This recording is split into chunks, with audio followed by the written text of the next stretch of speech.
আজ আমরা বিশেষভাবে সৌভাগ্যবান এবং সম্মানিত যে বাংলাদেশের 3 বারের নির্বাচিত প্রধানমন্ত্রী বীর মুক্তিযোদ্ধা শহীদ রাষ্ট্রপতি জিয়াউর রহমানের স্ত্রী বেগম খালেদা জিয়া আজ এখানে আমাদের মধ্যে উপস্থিত আছেন।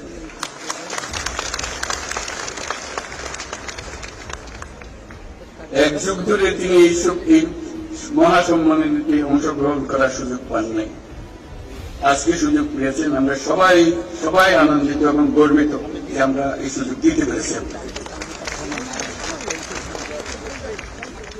শারীরিক অসুস্থতা সত্ত্বেও এই বিশেষ দিবসে সবার সঙ্গে শরীর খাওয়ার জন্য আপনাকে আবারও ধন্যবাদ।